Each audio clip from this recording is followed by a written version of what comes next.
दोस्तों आज की वीडियो की शुरुआत हम एक पुरानी नोटिफिकेशन और एक इम्पॉर्टेंट जजमेंट से शुरुआत करेंगे ताकि आपको आगे चल कर के समझ में आएगा कि ये नोटिफिकेशन और जजमेंट का डिस्कशन मैंने यहाँ पे क्यों किया है।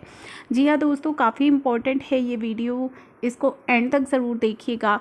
दोस्तों एक नोटिफिकेशन आई थी, नोटिफिकेशन नंबर 76/2018। हालांकि जो अभी रिसेंट हमारी नोटिफिकेशंस आई है लेट फीस को लेकर के, उन नोटिफिकेशन में भी इसका जिक्र किया गया है। ये जो नोटिफिकेशन आई थी एमनेस्टी स्कीम को लेकर के आई थी। उसमें एक एमनेस्टी स्कीम आई थी कि जुलाई 17 से लेकर सितंबर 2018 तक अगर आपकी पेंडिंग GSTR 3B है तो आप उसे 31 मार्च 2019 तक अगर फाइल कर लेते हैं तो लेट फीस का उसमें वेवर दिया गया था।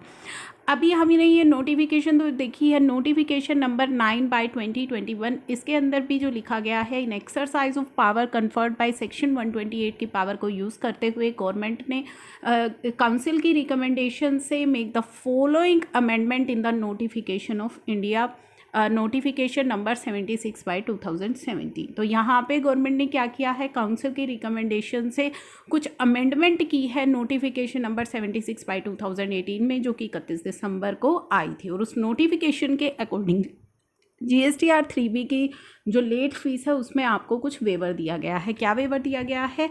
5 करोड़ से ऊपर वाले टर्नओवर को 15 दिन का, जिनका टर्नओवर 5 करोड़ से नीचे है उनको 30 दिन का। तो ठीक है, ये नोटिफिकेशन हमें समझ में आ गई। तो मैंने ये वो नोटिफिकेशन क्यों उठाई है दोस्तों, नोटिफिकेशन जो 76/2018 यानी कि जो एमनेस्टी स्कीम की नोटिफिकेशन है उसका जिक्र मैंने यहाँ पे क्यों किया है।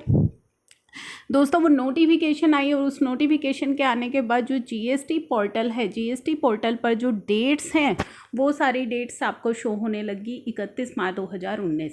यानी कि वहाँ पे आपको वेवर दिया गया था कि अगर 31 मार्च 2019 तक आपने फाइलिंग कर दी तो लेट फीस आपकी वेव हो जाएगी। लेकिन GST पोर्टल पर जो डेट है वो शो हो रही थी 31 मार्च 2019 आपकी GSTR 3B की। तो जिससे कि ये जो है अनुमान लगाया गया कि ठीक है, जो डेट्स हैं वो 31 मार्च 2019 हो चुकी हैं।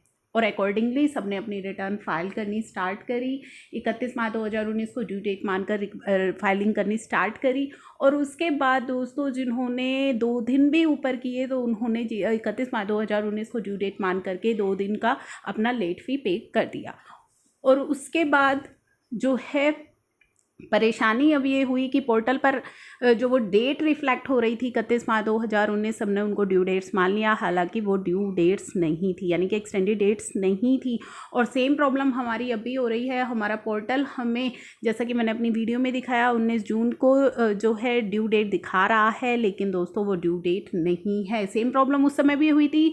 और जो लेट फीस लोगों ने उस डे 31 मार्च को ड्यू डेट मान करके 2-2, 3-3 दिन की लेट फ़ी पे करी, उन्होंने आगे रिट फाइल की कोर्ट के अंदर। और उन्होंने ये चीज़ एक्सप्लेन की कि पोर्टल पर तो जो है डेट ये शो हो रही थी कि ड्यू डेट जो है 31 मार्च हो रही थी, तो ड्यू डेट 31 मार्च होनी चाहिए। उन्होंने पोर्टल के स्क्रीनशॉट भेजे। हालांकि उन स्क्रीनशॉट को कहा गया कि स्क्रीनशॉट में कोई गलती नहीं है, स्क्रीनशॉट बिल्कुल ठीक कह रहे हैं, लेकिन ये जो डेट्स हैं ये ड्यू डेट्स नहीं है। ये डेट्स बता रही हैं कि आपकी जो लेट फ़ी है वो इन डेट्स तक वेव ऑफ की गई है। तो कहने का ये मतलब है कि जो पोर्टल अभी आपको गुमराह कर रहा है ड्यू डेट्स दिखा करके, वो एक्सटेंडेड ड्यू डेट्स नहीं है। काफ़ी सारे लोग मुझे क्वेरी करके पूछ रहे हैं कि ड्यू डेट्स तो एक्सटेंड हो गई हैं, ड्यू डेट्स तो 19 जून हो गई हैं। दोस्तों ड्यू डेट्स एक्सटेंड नहीं हुई है। इसकी जो क्लैरिफिकेशन है वो भी हमें GSTN के थ्रू मिल चुकी है। GSTN को ये क्वेरी रेज़ की गई थी तो उन्होंने भी क्लियर किया है कि जो एक्सटेंडेड ड्यू डेट हो रही है ना, वो वेवर ऑफ लेट फीस के लिए ही है केवल। तो आप ये गलती मत कीजिएगा, वो केवल लेट फीस वेवर के लिए। अगर मान लीजिए आप 20 जून को अपनी रिटर्न फाइल करेंगे ना, जो 19 जून जिनके केस में दिखाई दे रही है अप्रैल महीने की जो ड्यू डेट है 5 करोड़ से कम वालों की, अगर आप 20 जून को फाइल करेंगे ना तो पहले दिन से, यानी कि ओरिजिनल ड्यू डेट से आपको लेट फ़ी पे करनी पड़ सकती है। तो उसे ड्यू डेट मानने की गलती बिल्कुल भी मत कीजिएगा। ये सेम केस, ये सेम चीज़ पहले हो चुकी है। मैंने आपको ये नोटिफिकेशन बताई है, इसके बाद पिटीशन भी फाइल हुई और उनमें भी ये सारी चीज़ें डिस्कस हुई और बाद में बताया गया कि ये केवल और केवल जो है वेवर ऑफ लेट फीस के लिए जो ये ड्यू डेट्स हैं ये दिखाई दे रही हैं, ये ड्यू डेट्स एक्सटेंड नहीं हुई हैं। तो ये चीज़ें मैंने आपको जब से नोटिफिकेशन आई है तब से ही बोल दिया था कि ड्यू डेट्स एक्सटेंड नहीं हुई हैं, केवल आपको कि लेट फीस को वेव किया गया है 5 करोड़ से ऊपर वालों के लिए 15 दिन के लिए और 5 करोड़ से नीचे वालों के लिए 1 महीने के लिए। और इंटरेस्ट आपको पता ही है 5 करोड़ से ऊपर वालों के लिए तो इंटरेस्ट की माफ़ी मिली ही नहीं है। पहले 15 दिन के लिए यानी कि ड्यू डेट से पहले 15 दिन के लिए उन्हें 9% देना है, उसके बाद जो है उन्हें 18% पे करना है।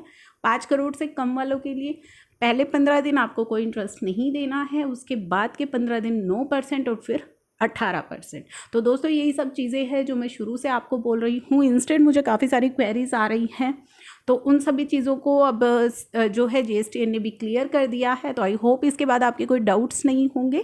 Thank you for watching.